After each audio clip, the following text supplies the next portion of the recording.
All right, so I was just wasting my time scrolling social media, and I saw a picture of Doug Wilson, and there was this article from some organization I never heard of before, The Conversation US, and it caught my eye because the title of it was "What is Christian Reconstructionism and Why It Matters in U.S. Politics?" And I started reading a little bit, and I was like, "This is something that I want to talk about." So that's what we're about to do here. Uh, on whatever platforms I upload this to, I'll link to the article if you want to read it yourself. But if you're watching the video, you'll basically be able to read along with me.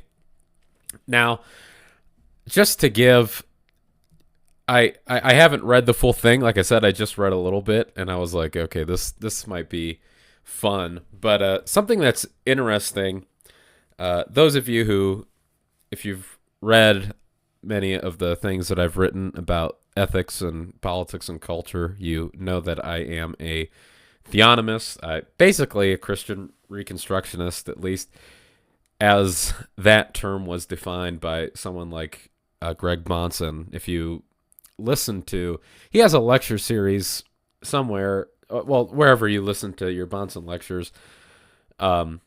If you go to Bonson Institute, I think they're just called like, "What is Christian Reconstructionism?" or "Christian Reconstructionism, what is all the fuss about?" It's like a 14-part series. And at least as he defines it, excuse me, I'm right there with him. But something that is interesting. So you know that I'm a fan of that stuff, and I love Rushdoony. And one of the things that's pretty interesting, and I've heard Mark Rushdoony, who is Rushdoony's son, who, by the way, Mark has a lot of great stuff. He's one of the guys that's kind of really keeping Chalcedon running.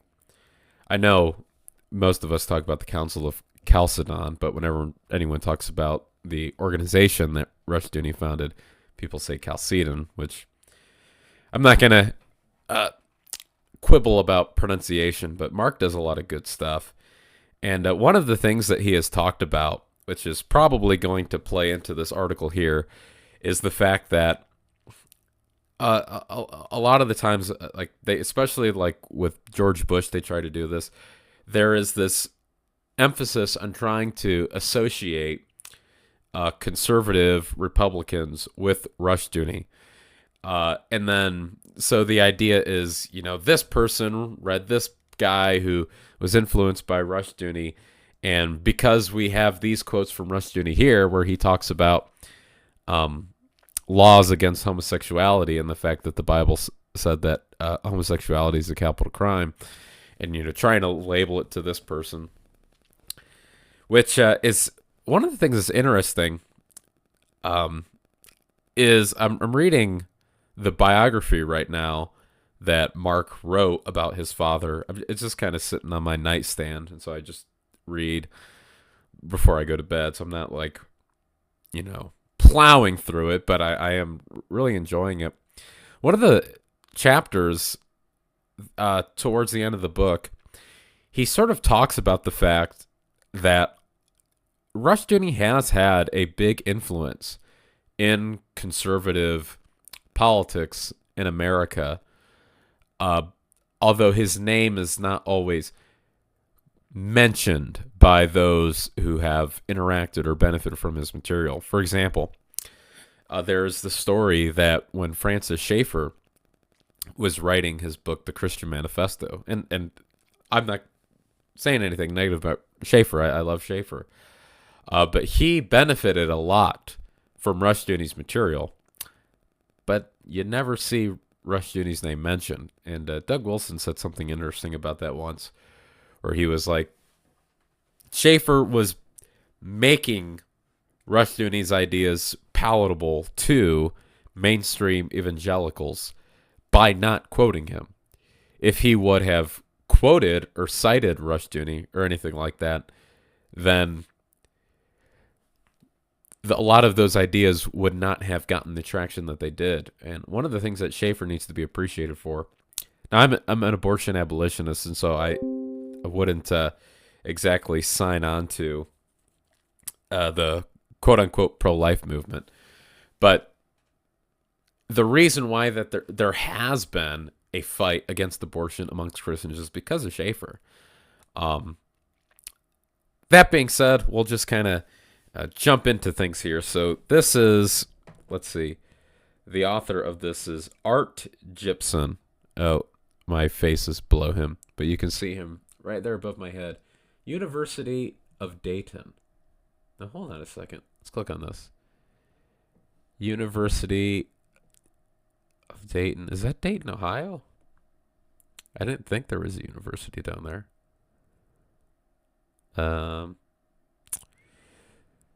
This, as you can see, I have no script or plan. I'm just kind of hanging out and having. Okay, let's go to visit U Dayton. I'm just looking for location. Okay. Yeah, that is Dayton, Ohio. No kidding. All right, so this, I guess this guy is in my state. Oh, it's there. Listen to this. Founded in 1850, the University of Dayton is a top-tier Catholic Marianist research university deeply committed to the common good. So you know that this is just a wonderful school with guys like Art Gibson, who teaches sociology at a top-tier Catholic Marianist educational institution. And here he is writing an article about Christian Reconstructionism. Now, if I was sitting around going, who is a guy that I want to write about Christian Reconstructionism, it would be the professor of sociology at a top-tier Catholic Marianist school. Let's just let's just read this. So this is posted 3 days ago. And so, what is Christian Reconstructionism and why it matters in U.S. politics? Now, look at this picture that they have. This, I mean, that just encapsulates Christian Reconstructionism. You have healthy-looking people. They're happy. They're reading. They're being productive. And that's kind of what Christian Reconstructionism is about. It's about taking the Christian faith and the Word of God and just heading into life and doing cool stuff. So let's read what this gentleman has to say. Christian Reconstructionism is a theological and political movement. Now, see, here we already have problems. I can tell that this guy's never listened. Art Gibson, the associate professor of sociology at the University of Dayton, never listened to Greg Bonson's lectures on this topic, because every time Bonson talked about this, he said there is no Christian Reconstructionist movement. There was never an organization with a leader, and this is Christian Reconstructionism. He said there is a Christian Reconstruction school of thought. And so when people talk about, Reconstructionism died out in the 80s, well, the basic ideas of presuppositional apologetics and postmillennialism and theonomy and covenant theology and those types of things, those did not die out. Those are alive and well, and are things that can be traced through church history. Obviously, yeah, theonomy and presuppositional apologetics are things that are defined specifically in the 20th century, but there's reasons for that, which if you go on my Substack, if you type in ljramsey.org, up or down, the Reformation, Natural Law Theology, I talk about that exact kind of thing. But so we already have issues, Mr. Art Gibson. Christian Reconstructionism is a theological and political movement within conservative Protestantism that argues society should be governed by biblical principles, including the application of biblical law to both personal and public life. The second part of that is basically good, in my opinion. But also, I love how it's being stated. Like, you can tell that Art Gibson thinks that when people read this, they're gonna gasp. They're gonna be horrified that someone would suggest society should be governed by biblical principles, including the application of biblical law to both personal and public life. Taking shape in the late 1950s, Christian Reconstructionism developed into a more organized movement during the 60s and 70s. That's just not true. I mean, there were institutions like Chalcedon in the what the heck is it? Southern California Center for Christian Studies. That was Bonson's thing. Then you have American Vision. So you have institutions, you have organizations, but you don't have you don't have a movement. You have an idea. You have a school of thought. It was born from the ideas of theologian R.J. Rushdoony, an influential Armenian-American Calvinist philosopher, theologian, and author. One of the things that I didn't know until I started reading this biography is that Chalcedon, a lot of the guys that you know, guys like Gary North, guys like Bonson, were pushed along by Chalcedon. So, for example, apparently, at least my understanding from reading this biography is that Chalcedon, I don't know if they just paid his tuition, but they financially supported, excuse me, Bonson when he was when he was studying philosophy at the University of California, which is really interesting. But so we have in his talking about Rushdoony in his 1973 book, The Institutes of Biblical Law, which is a phenomenal book, and I would honestly like we'll see if he actually does it, but I would like to actually know if Art Gibson has read this book. But at any rate, so he continues. Rushdoony argued that Old Testament laws should still apply to modern society. Well, have you looked at his argumentation as to why that is? Would be a good question. He supported the death penalty. Now, this guy is a professor, associate professor of sociology at a top-tier Catholic university. Well, the Catholics have flip-flopped on the death penalty, even though it is something that is entirely scriptural and biblical and has support throughout the history of the Christian church. I mean, the Catholic Church burned heretics. They killed people. So it's quite interesting that they flip-flopped on that. But so you have to think, if this guy, Art Gibson, he thinks the death penalty is abominable, but yet he has to deal with the fact that the Bible teaches it. So here's what he says. He says he supported the death penalty not only for murder, but also for offenses listed in the text. Yeah, this, as horrifying as this is, R.J. Rushdoony believed what the Bible said, such as adultery, blasphemy, homosexuality, witchcraft, and idolatry. Now, this is being stated as such a horrible, terrible thing that Rushdoony would believe these things. What's your argument against him? Mr. Art Gibson, who does not work for Consult, own shares in or receive funding from any company or organization that would benefit from this article, and it discloses no relevant affiliations beyond their academic appointment. Mr. Gibson, if you think Rushdoony is wrong, what's your argument? What is there a logical inconsistency? Does Rushdoony have a premise that is false? What's your argument other than just saying these things and look how horrible and terrible? What's your actual argument, associate professor of? I'm sorry, guys. I'm kind of tired. I'm kind of stupid. I'm just kind of having fun here. Let's see. As a scholar, so he's being autobiographical. I read this paragraph already.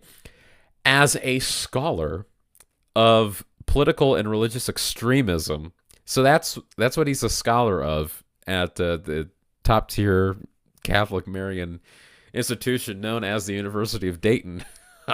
As a scholar of political and religious extremism, I am familiar with this movement. its following is typically very small, never more than a few thousand committed adherents at its peak. But since the 1980s, its ideas have spread far beyond its limited numbers through books, churches, and broader conservative Christian networks. So, again, it's being misrepresented as a movement. I'm not going to keep hammering down on that one. But you just listen to this language, extremists. But I'm wondering, does this guy actually have arguments against what the Reconstructionists, what Rushdoony was saying? Let's see. He says, the movement helped knit together a network of theologians, activists, and political thinkers who shared a belief that Christians are called to take dominion. Yes, talking about the cultural mandate that you have there in your book of Genesis, which says that we are to take dominion over the earth and the things in the earth. You can probably hear those. I'm getting some signal messages at the moment, but whatever. Wait, I can actually disable desktop audio because I'm not playing anything, so you're not going to get bothered by that anymore. Let's see. I lost my place. Called to take dominion over society and exercise authority over civil society, law, and culture. Basically, what's the position is of Reconstructionists is that Christians are to be Christians everywhere. So we want to be people that are, Jesus said, I do not pray, Father, that you take them out of the world, but that you keep them from the evil one. So Christians are in the world, but not of the world, as has been stated before. The Christians are an elect, called out people, a royal priesthood, a holy nation, called out of darkness into the kingdom of light, so on and so forth. But yet we're still in the world. And so we want to basically be Christians in the world and be salt and light like Jesus told us to be. And he said, and so, what's so terrible about that? I mean, aside from the fact that this guy's probably not a Christian at all. I mean, first of all, he teaches at a top-tier Marian institution. But I highly doubt that we're dealing with even a conservative Roman Catholic here. Just my guess. Most associate professors of sociology are not conservatives. Let's see. These ideas continue to resonate across many areas of American religious and political life. I love how he's like, these things just a lame small movement, but these ideas continue to resonate. Let's see. Origins of Christian Reconstructionism. Rushdoony's ideas were born from a radical interpretation of Reformed Christianity. Radical is the term that's being used. A branch of Protestant Christianity that follows the teachings of John Calvin and other reformers. It emphasizes. So I'm thinking that the it here, this sentence is modifying Protestant Christianity, not Reconstructionism. This is my guess.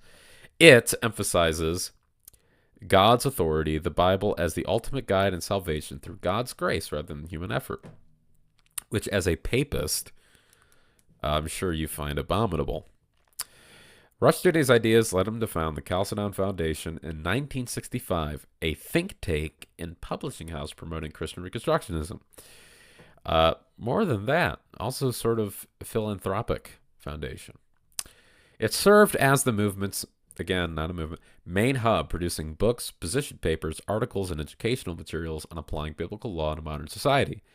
It helped train Greg Bonson. As I mentioned before, Chalcedon actually helped fund some of his education. Greg Bonson, an Orthodox Presbyterian theologian, excuse me, and Gary North, a Christian Reconstructionist writer and historian, both of whom went on to take key leadership roles. Bonson would have an aneurysm about this statement. At the heart of Reconstructionism, I am having a phlegm thing happen. At the heart of Reconstructionism lies the conviction that politics, economics, education, and culture are all arenas where divine authority should reign. Are you saying that's wrong, Mr. Gibson? Because that's right. Secular democracy, they argued, was inherently unstable, a system built on human opinion rather than divine truth. These ideas were and remain deeply controversial. Many theologians, including conservatives within the Reformed tradition, rejected Rushdoony's argument that ancient Israel's civil laws should apply in modern states. That's true. Many people have rejected the arguments put forward by the theonomists, but not all of those arguments have. Let's just say when you compare the arguments on one side versus another side, you can see a difference in cogency. Christian dominionism and different networks. Nonetheless, Reconstructionist ideas grew as people who more broadly believed in dominionism began to align with it. Dominionism is a broader ideology advocating Christian influence over culture and politics without requiring literal enforcement of biblical law. This is probably referring to like charismatic type movements here. Dominionism did not begin as a single unified movement. Again, I see this guy's making me use the term movement. I probably shouldn't be. Rather, it emerged in overlapping strands during the same period that Christian Reconstructionism was developing. Maybe he's also thinking about like moral majority type stuff. Let's see. Between the 1960s and 1980s, Christian Reconstructionism helped turn dominionist beliefs into an explicit political project, by grounding them in theology and outlining how biblical law should govern society. Religion historian Michael J. McVicker. Is that the guy? Let's see. Do a new tab on that one. Is that the guy that wrote? Because there was another biography. Let's see, I think this is the one. Yeah, so this guy, he wrote a book about Reconstruction and Rushdoony that was basically more, not so much a biography of Rushdoony, but more about Christian conservatism in the 20th century. And this guy actually reached out to the Rushdoony family, and there was conversations and stuff like that, although according to Mark, it's not necessarily the most accurate representation. And this guy is asking $42.50 for this crazy book. Wow. So this particular religion historian explains that Rushdoony's work advocated applied biblical law as both a theological and political alternative to secular governance. This helped in influencing the trajectory of the Christian right. At the same time, parallel streams, especially within charismatic and Pentecostal circles, advanced similar claims about Christian authority over society using different theological language. The broad network of those who believed in Christian dominionism includes several approaches. Rushdoony's Reconstructionism, which provides the theological foundation, charismatic kingdom theology. Charismatic kingdom theology, which emerged in Pentecostal and charismatic circles, teaches that believers, powered by the Holy Spirit, should shape politics, culture, and society before Christ's return. It's interesting to note that he does see where those things touch, but then how those things are diverged. They're not exactly the same. Liberals are not necessarily known for getting all their facts wrong, by the way. It's just how they interpret those facts and the conclusions that they come to. Unlike Reconstructionism, it emphasizes prophecy and spiritual authority rather than formal biblical law. It seeks influence over institutions such as government, education, and culture. What unites them is the idea that Christian faith should be the basis of the nation's moral and political order. And I would just ask you, I already forget the guy's name, but if not the Christian faith, what should be the basis of the nation's moral and political order? Demos? Secular democracy? Just the random bare population? A consensus of what people say and think? Or, what, again, you get to the old question, by what standard? Bonson said, by this standard. And he pointed to the Bible. Taken together, I argue that these strands have reinforced one another, creating a larger movement of thinkers and activists than any single approach could achieve alone. And then, okay, here he's going to get into the NAR stuff, which I don't have much of an interest in, but I guess here's where he talks about Doug Wilson. I'll just read it all.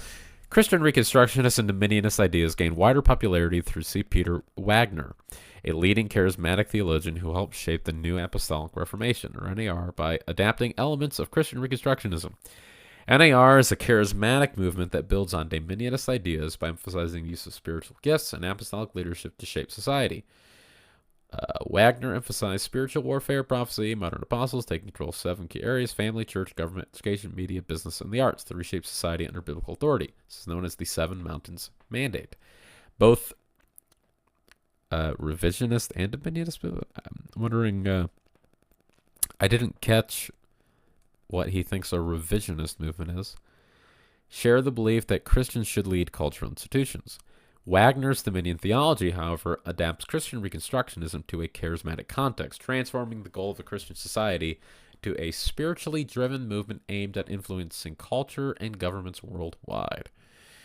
Now we get to Uncle Doug and homeschooling. Another key bridge between Reconstructionism and contemporary Dominionist thought is Doug Wilson, a pastor and author in Moscow, Idaho. Though Wilson distances himself from some of Reconstructionism's harsher edges, I'm actually interested to see what this is a link to. The Wartburg Watch 2024 with a cool... Like, what the heck does this have to do with Doug Wilson and Reconstructionism? We're looking at a massive cloud of gas and dust in translucent ethereal gray. What? Let's see. I'm getting so distracted right here.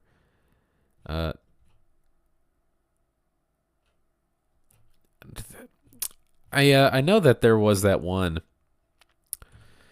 Ask Pastor Doug that he did where, and here's where I actually would have a somewhat of a criticism of Doug, to be totally honest with you, because he is kind of flim-flammy when it comes to Reconstructionism. I know he did an Ask Pastor Doug thing where he talked about theonomy and benefiting from guys like Rushdoony and Bonson, but saying he's not a card-carrying Reconstructionist, basically. Because Doug Wilson has the idea, and he's not the only person to have this idea. Because what you have to understand is, and I don't want to get into a whole thing, but Doug Wilson was basically the guy that got people to start using the phrase general equity theonomy. Now, what is that even supposed to mean? Because, Bonson would have said, if you read his exposition of the Westminster Confession of Faith, that it's the general equity of the law, which, continues into the New Covenant era. But basically, Doug's general equity, sort of is like trying to present like a watered down theonomy. And that was really the catalyst, the gateway to the now fracturing and spiraling at a rapid descent Christian nationalist movement. Because, believe it or not, there was a time when Joel Webbin described himself as a general equity theonomist. And other theonomists have criticized that term. But, and one of the things that I would criticize Doug about is he seems to have, this thought just came into my brain. He seems to have an odd idea of justice. Because, for example, Doug would say that the penology of the Old Testament is a maximum penalty, not necessarily what things require. My argument against that kind of idea, and again, I've had conversations with people where we've discussed these ideas, but the Old Testament teaches eye for eye, tooth for tooth. So you have to think: is God being consistent in His word? Yes, He is. Okay, that's a presupposition every Christian holds to. Well, if if it is eye for eye, tooth for tooth, that the punishment needs to fit the crime. There needs to be just retribution because God is a holy and just God, and so crimes have a level of retribution that needs to be mediated because it is what that crime deserves. Eye for eye, tooth for tooth. Well, my argument is that God is consistent with that when He gives us the various penalties in the Old Testament law. So when God says that murder deserves the death penalty, it's not a suggestion. God is saying, this is what that thing deserves. Now, I'm just consistent because I apply that because I happen to believe the Bible, and that when God says adultery or homosexuality or idolatry, or rape deserves the death penalty, that God means that. So I would quibble with Doug on that. And then you also, with this idea of Doug having an odd view of justice, his ability to support, and this is coming from my abolitionism, but his ability to support unjust laws that show partiality. But I'm doing a lot of tangents here. But any rate, so we just read this. Though Wilson distances himself from some of Reconstructionism's harsher edges, he draws heavily from Rushdoony's intellectual framework. Wilson would, I think, agree with that, to be honest, that whole sentence. Wilson's influence can be seen in publications such as Reforming Marriage, where he argues for applying biblical principles to law, education, family, life. And I love how they find these pictures. Like, they're trying to make him look like a bad guy, but even if you think Doug Wilson is the most horrible theological voice in the modern era, he has a face that cannot make you angry. I will honestly, this will happen. I will be listening to Doug talking, and I'll be disagreeing with him, and he will have me laughing out loud. The couple of debates that I've seen from him where I was agreeing with the other person in the debate. My watch is being weird right now. Some kind of informational email about taxes was sent to me.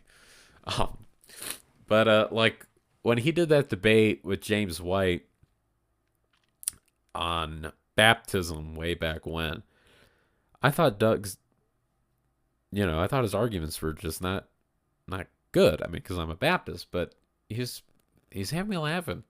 Even the debate that he did with Jeff Durbin on the abolition topic, I'm like, Doug, you're missing this point so badly. Like, how could you be this wrong? And yet he's got me laughing and giggling the whole time. It's getting late. He has promoted Christian schools. That made me cough. He has promoted Christian schools, traditional family roles, and living out a Christian worldview. Why is that in quotes? Maybe because this guy is secretly a Stephen Wolf fan. They're reading. I'm not even going there. In everyday life, bringing Reconstructionist ideas into new areas of society. Through his writings, teachings, and leadership in the Communion of Reformed Evangelical Churches, the CREC network, Wilson encourages a vision of society shaped by Christian values, connecting Reconstructionist thought to contemporary culture and engagement. Wilson's publishing house, Canon Press, and his classical school movement have brought these ideas into thousands of Christian homes, classrooms across the U.S., his local congregation. Okay, so here's an interesting. One of you grammar guys needs to help me out here. So, Mr. whatever, the Marian sociology guy, he is ending a sentence with an abbreviation US. So you have a period here because US is obviously an abbreviation for United States, but he's also ending a sentence. So does he have to use another period, or is that one period enough? Questions. If I am ever down at the University of Dayton, I will be sure to inquire about this matter. His local congregation, the Christ Church in Moscow, Idaho, numbers around 1,300. That's a pretty sizable church, to be honest. It's more than pretty sizable. That's like way bigger than any church I've ever stepped foot in. But I thought they have like multiple campuses or something. Because they don't meet. I know they meet in like an auditorium or something. I'm not saying that as a criticism. I'm just curious. Let's see. The Christian homeschooling movement offers parents. So, what is actually the point of this entire article I just wasted everyone's time with? Enduring influence. Some critics warn that the fusion of dominionist and Reconstructionist theology with political action can weaken pluralism and democratic norms by pressuring laws and policies to reflect a single religious worldview. They argue that even moderated forms of these visions challenge a separation of church and state. What's so hilarious about that is you mentioned Bonson in your article. If you were to actually take the time to read his book, Theonomy and Christian Ethics, you would know that there is an entire chapter on the separation of church and state. But you never read the book, so you don't know what you're talking about, Mr. I keep wanting to say Shapiro. Art Gibson. Okay, let's just hurry this up. Okay, they risk undermining the rights of religious minorities. Think about... Oh, no! What have we done here? This... Art Gibson, what have you done? I got so excited. So, here's the thing. I'll just... So, you see that? That's like a clamp, basically. Kind of like, basically like the same thing as a C-clamp. That's supposed to go on your desk. But the problem is my desk is made out of 2x4, and then the top of it is 5/8 plywood. I don't think that's 3/4. I'm pretty sure it's 5/8. So basically, you have 2 1/8 inches that the C-clamp needs to be clamped onto. But this C-clamp for the stand does not, its jaws do not open up more than 2 inches. And we're exactly like an 1/8 inch too big. So I basically had to just be really violent when installing this thing. And then, so let's see, I'll just hold it. And then so basically, if you ever are in my office and you look at the left side of my desk, you will see that there's like a big chunk of wood taken out of one of these 2x4s, so I could put this clamp on there. See, now it's moving real rigid. Art Gibson made me do something horrible to my microphone.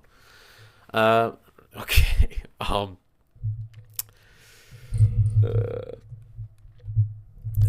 See, now I have to get it in a good position. This is the kind of great stuff that if you stuck around to the end, you get to watch, because I'm not wasting my time editing this video or any other videos I do. I'm just going to put them right on the stack, the sub stack. I lost my mind.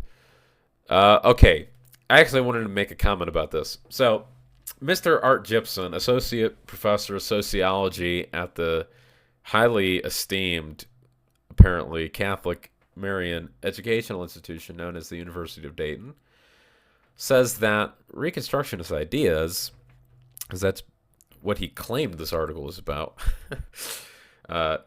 risks undermining the rights of religious minorities, non-religious citizens, and others who do not share the movement's beliefs. Think about how this statement is a statement that assumes neutrality, for lack of a better term, but in assuming neutrality, assumes that the position of Reconstructionism is wrong.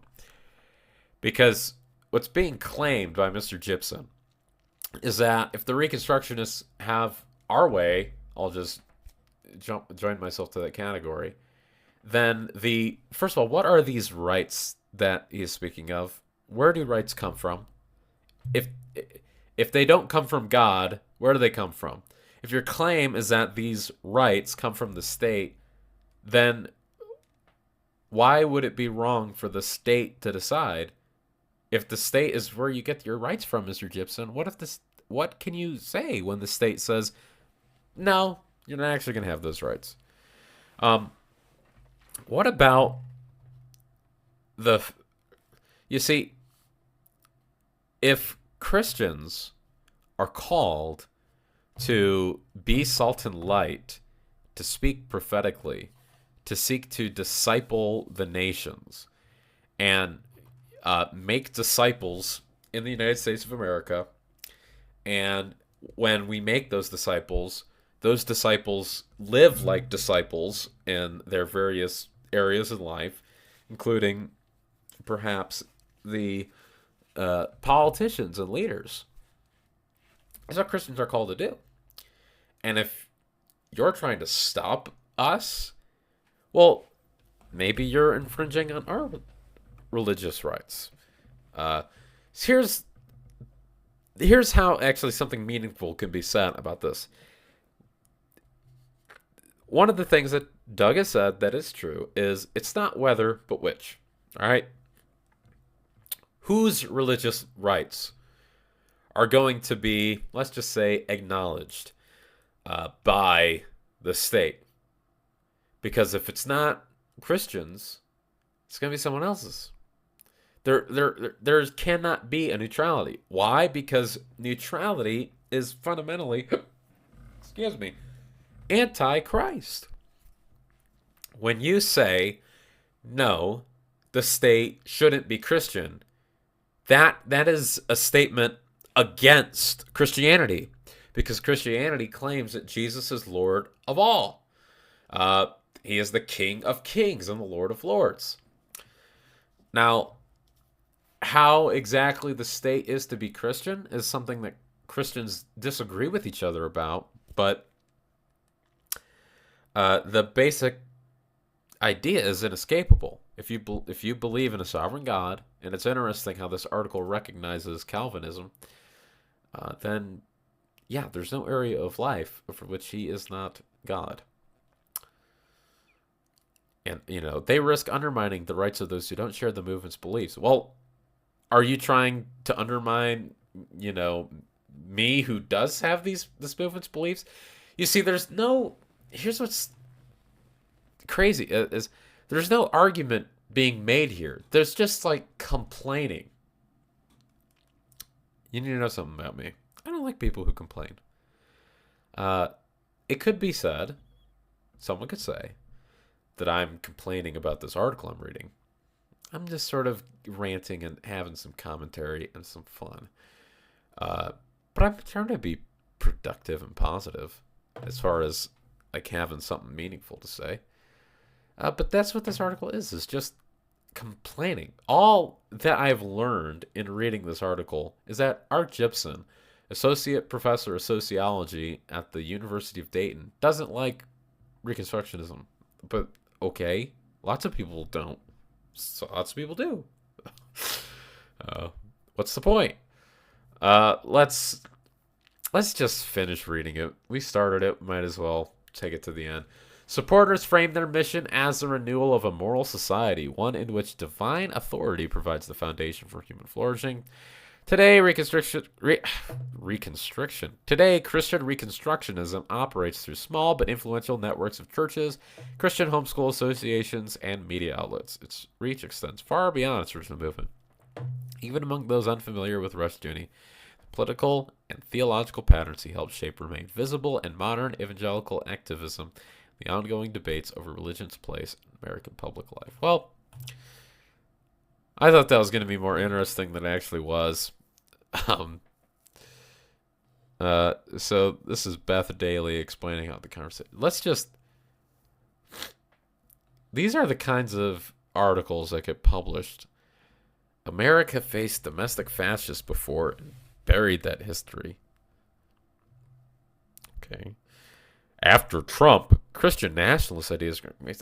Okay, here's how dumb this person is. Let's click on this article. Samuel Perry, associate professor at Baylor University. Lots of associate professors right for the conversation. No, I'm not going to waste my time to read this because we've already gone on long enough. But what logical connection is there to be made between Trump and Christian nationalism, other than the fact that Christian nationalists voted for Trump? Donald Trump is not a Christian. This man is a pro-abortion, pro-sodomy, just degenerate guy. I mean, okay, he's, there's pictures of him holding a Bible and stuff like that, but they don't make him a Christian. This is one of the things what's funny is I'm looking at Samuel Perry going, you honestly think that Donald Trump is advocating Christian nationalism? What kind of crazy world are you living in that makes sense in your head? But I, as someone who criticizes the Christian nationalism and Donald Trump, I go, isn't it amazing that Trump does things that are so degenerate? He literally, during his re-election campaign in 2024, says things like, my administration is going to be great for women's reproductive rights. And then Trump says, Merry Christmas, and everyone's like, Christian nationalism is here. It's like, no, it's not. But apparently this is what academic rigor and journalistic flair looks like. Just made up nonsense. Who reads? You see, here's the thing. The reason I even know about theconversation.com is because I saw an ad, a targeted ad. It piqued my interest. But they write things about condom taxes in China and Venezuelans and grief rituals and Chat GPT with a shopping cart and there's our guy Art Gibson. The only thing I care about now is Art Gibson. Let's read his profile, shall we? Oh, pronouns detected for Art Gibson. Let's open his image in a new tab. That's our guy. Arthur Art Gibson is an associate professor of sociology in the Department of Sociology, Anthropology, and Social Work at the University of Dayton. So what makes this guy think he needs to be writing about theology? What? For 11 years, he was the director of the Criminal Justice Studies program. His work has been published in the Journal of Criminal Justice Education, Journal of the Institute of Justice and International Studies, Research in Political Sociology, The American Sociologist, yada, yada, yada. Popular Music and Society? What? Oh, he edited a special issue of Sociological Focus with Paul Becker on research on white racial extremism and hate crime in the year 2000.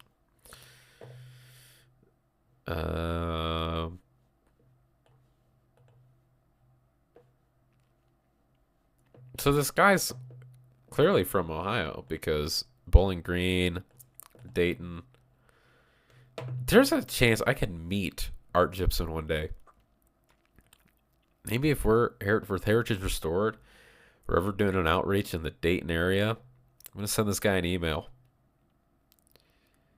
and say, okay, what the heck? Yeah, the AI things with Charlie Kirk are weird. I'll be honest. Uh, Active clubs are white supremacy's new dangerous frontier? What? First of all, what is an active club? I've never been invited to one of these. Far right group using sports to build militia. Who the heck are these characters? First of all, they're claiming this is white nationalist group. There's 2 black guys in the photo. So apparently we have 2 black white supremacists.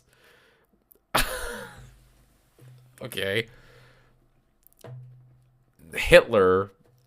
Something about Hitler. What? Okay, I don't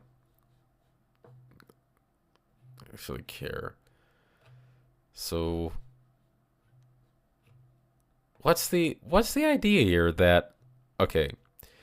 So I was reading Active Club and I thought that Mr. Gibson was talking about like a gym. I was like, since when are gyms white supremacy hangouts?